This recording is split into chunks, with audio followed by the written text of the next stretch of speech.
Hello world, it's Berto Prey 5, Qapla. Welcome to my breakdown and review of the new Star Trek Lower Decks, Season 1, Episode 1, Second Contact. I was cautiously optimistic for this series, as it was obvious Mike McMahon, who was heading the project, was a true fan of Trek, particularly The Next Generation, and for this reason he set the show in 2380, just after the events of Nemesis. He took some small liberties like making the uniforms more next-gen-ish rather than DS9 gray, but frankly they look better when animated, so okay with me. Without going into spoilers yet, I can say Lower Decks did not disappoint, but after STD and Picard, all I wanted was a show that wouldn't insult Trek or my values or intelligence, and this did not, or at least not enough to annoy me. On a woke scale, this pushes no bounds for the 2020 show. Yes, the white guy is physically weak and played for comic relief. The woman knows a lot more and is physically dominating in fights. But this has been the new normal for years. If you can get past that, you'll find a fun, sometimes funny, decent Trek show. I wasn't honestly sure how I felt about it until midway through, when I noticed I was smiling. Like physically smiling. It was a weird feeling for a smile to form on my face while watching new Trek. I'm not sure it's happened since Enterprise. It spooked me a little bit. While there was cursing, they bleeped out the worst of it. The episode is just over 26 minutes long, but a full 3 minutes of it was coming soon in credits. In general, I think the episode was a little fast and would have benefited from a longer runtime. The opening credits is easily the best we've seen on CBS All Access. You need to ask yourself one question before watching. Can you accept a Star Trek series that is supposed to be a comedy? If yes, keep listening, and perhaps watch the series when you can. If you don't believe Star Trek can be a comedic series, then do not watch. This is not a continuation of the animated series. It was never intended to be taken seriously. It's far less serious than even the Orville. After a rewatch, I give Lower Decks Episode 1, Second Contact, an optimistic 5 stars out of 10, with potential to go either way. With that, it's time to call for spoiler alerts. The episode opens with what looks like the familiar space dock space station, but a captain's log that turns out to be being made by Ensign Boimler, pretending to be a captain, lists it as Douglas Station, which is somewhere else, presumably not orbiting Earth. What follows is the short preview that was released earlier, where Ensign Mariner walks in on Boimler's fake log, assaults him, and finally attacks him with a bat'leth, though she doesn't remember what it's called. For some reason, Ensign Boimler just starts yelling, "Worf, Worf, Worf," when confronted with the bat'leth. After accidentally slicing into Boimler's leg, the most cringy scene of the episode ends, and we get the opening credits. The opening credits won me over when we saw a dozen Romulan Dideridex-class warbirds battling Borg cubes. The USS Cerritos turns tail and runs, a perfect metaphor, I suspect, for this show. Some other fun parts of the credits was the ship hitting asteroids, barely escaping a black hole, and later ripping open a nacelle Titanic style after clipping an iceberg in space. There is also a giant space creature sucking on a warp engine. Like with Trek of yesteryears, the credits end with the ship warping away. Liberal use of the TNG fonts is welcomed. After the credits, we see people leaving a shuttlecraft as they come aboard the Cerritos. Among the people disembarking are a woman with a Geordie-like visor, a blue Andorian, a half-Klingon-looking guy, and at the end, a very green Ensign Tendi, who will be one of the main cast. She is extremely eager to please, and being assigned to the ship seems to be her lifelong dream. And they threw in a Benzite, too. By the way, we see our first Starfleet officer wearing a turban, possibly a Sikh. We also see the names of 3 shuttles of the Cerritos: the Yosemite, which we saw in the previews, as well as the Joshua Tree and the Redwood, to go with the national and state parks of California.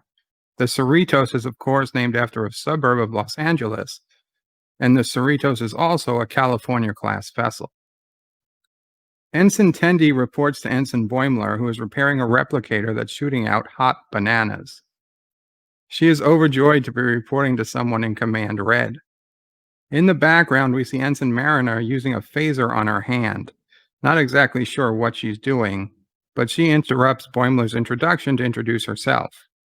Tendi says that she's happy to be part of an elite team, but Mariner says they aren't so much an elite team, but more like cool, scrappy underdogs. Boimler tells Tendi with hard work she could one day be a chief medical officer. Mariner states the high ranks are overrated, and it's better to be down here where the real action is. We find out Mariner had a higher rank but was demoted back to ensign. I'm not going to lie, it's hard to believe Mariner would ever make it in Starfleet, but trust me, by the end of the episode, we get the answer. Mariner takes Tendi on a tour of the ship, and Boimler follows, which seems to be what he's best at.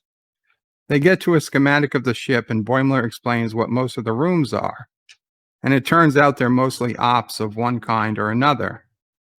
Tendi then points to a spot near the top of the ship and asks, "Is this them?" Boimler corrects her and instead points to the back and bottom of the main hull and says that is them. We come upon Ensign Rutherford, who we learn is not only an engineer, but recently became a cyborg. His implant is one of his eyes, a good part of the side of his head, and an ear. We find out later it's Vulcan technology, and it doesn't work quite right and messes with his emotions. At this point, he was worried he wasn't nervous because he had a big date later that night. Ensign Mariner seems to be able to turn the emotions on, possibly even made him too emotional, using some device she happened to have. Tendi has happened to meet Rutherford, noting she has never met a recent cyborg before. The tour continues, and the crew bunks are remnant of modern submarines. Bunks are stacked too high up and down hallways. No private quarters for these ranks. Boimler says they are close to the showers and they get a musty smell, which is weird, as he says, because the showers are sonic.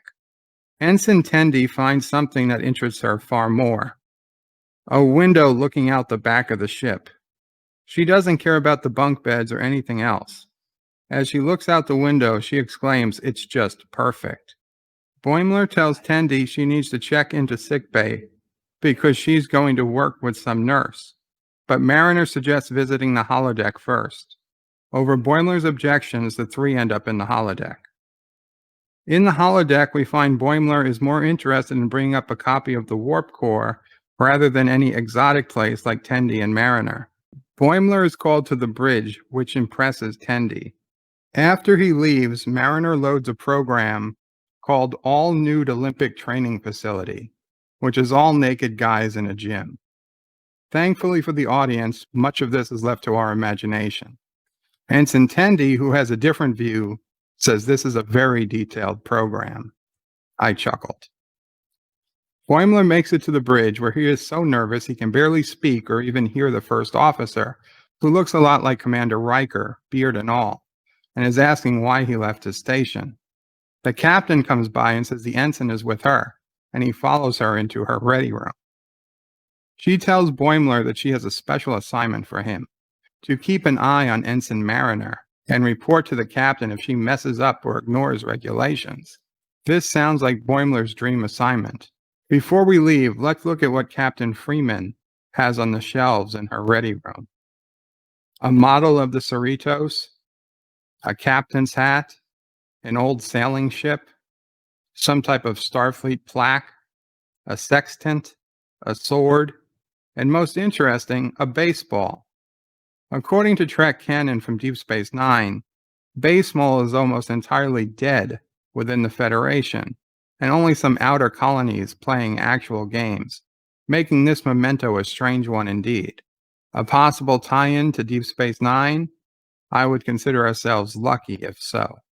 So basically, since I don't have the time to do every scene in detail, here's what else happens.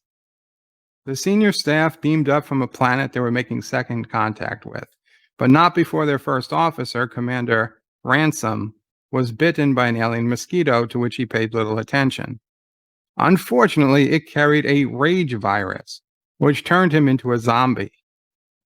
This happens in the bar where Rutherford and his date seem to be hitting it off, when all hell breaks loose. Despite running for their lives, they seemingly continue the date. Meanwhile, Boimler is spying on Mariner, who is down on the planet. He sees her sneak off and thinks she is selling weapons to the natives. He follows, but finds out she was giving farm equipment to some poor farmers, because it would take months for them to get help otherwise. She explains she met these people a year ago when she was serving on the USS Cerritos. She also says she served on 5 other ships and has, quote, unquote, seen stuff. This exposition all happens while they are being chased by some sort of huge spider-like creature. Long story short, the spider creature turns out to be mostly harmless, and while it gets Ensign Boimler, he ends up covered in slime before beaming back in pain and without his uniform, which the spider also destroyed. Upon beaming up, they see the zombies going crazy on the ship, with just a few senior officers unaffected. The chief medical officer, who is a cat-like creature, the Cation species was first seen in the animated series, scans the slime and realizes it has the potential to cure the virus. The doctor demands they protect the slime at all costs, and they fight their way to sickbay together. Once they arrive, the doctor is able to synthesize a cure. After testing it on the first officer, who is tied down in sickbay, they release it as a gas and cure the ship. Once the emergency was over, the senior staff laugh amongst themselves. The captain praises the doctor, who she says can publish more award-winning research. They totally ignore the part Boimler played in the mission. As a final indignity, Boimler is in the captain's ready room as she does her official report.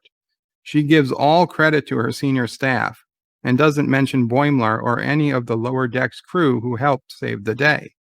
She doesn't even remember Boimler's name when she asks him to report on Ensign Mariner. Boimler claims he didn't see or break any rules, and maybe the slime caused him to lose his memory. She is angry and dismisses him.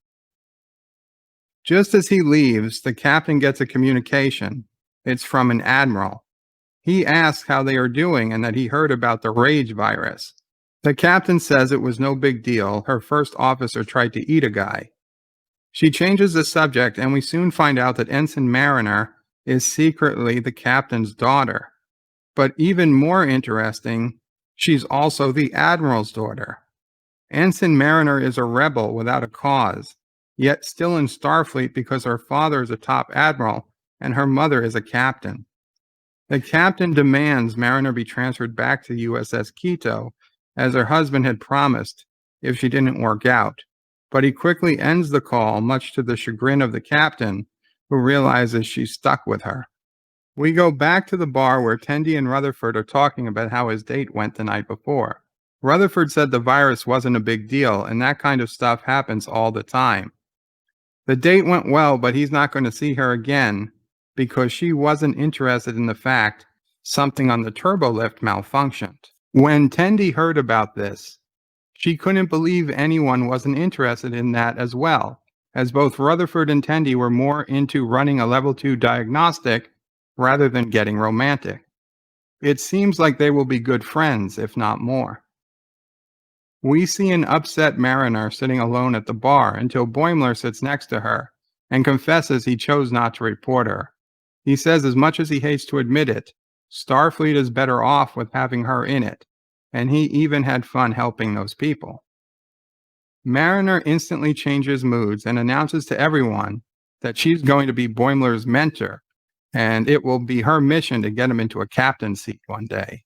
She tells him he'll be her Chadish, which in Klingon culture is someone who protects another when the chosen person is not allowed personal combat. It seems a bit backwards, him being her bodyguard, but whatever. She then goes on to ask him a bunch of questions, touting her vast Trek knowledge, mentioning Spock coming back from the dead, the Genesis device, Khan, Space Whales, Sulu, Kirk, Gary Mitchell, Worf, Deanna Troi, whom she describes as having a banging body, who wore a jumpsuit. A very interesting remark, since Marina Sirtis blocked me on Twitter for several days a few years back when I made a comment to her that her physical attractiveness was part of the reason she got the job on Star Trek The Next Generation. She took offense to that and claimed it was solely because of her acting abilities. I wonder if she takes offense to this remark. Somehow, I doubt she will. All in all, the episode is filled with nostalgia and Easter eggs of previous Trek. I mentioned in the opening I noticed I was smiling at one point during the episode. That point was when the Cation doctor said to protect the slime. That was where I knew I was enjoying what I saw. By the end of the episode, we had the biggest problem solved. How was Mariner allowed to remain in Starfleet? But since her mother is a captain and her dad is an admiral, it makes sense she has some sort of privilege most others wouldn't. We see Ensign Boimler, while young and inexperienced, has the heart of a great Starfleet officer. Rutherford and Tendi are also young and idealistic, but clearly Starfleet material. Mariner is the only rebellious character, and her backstory explains it.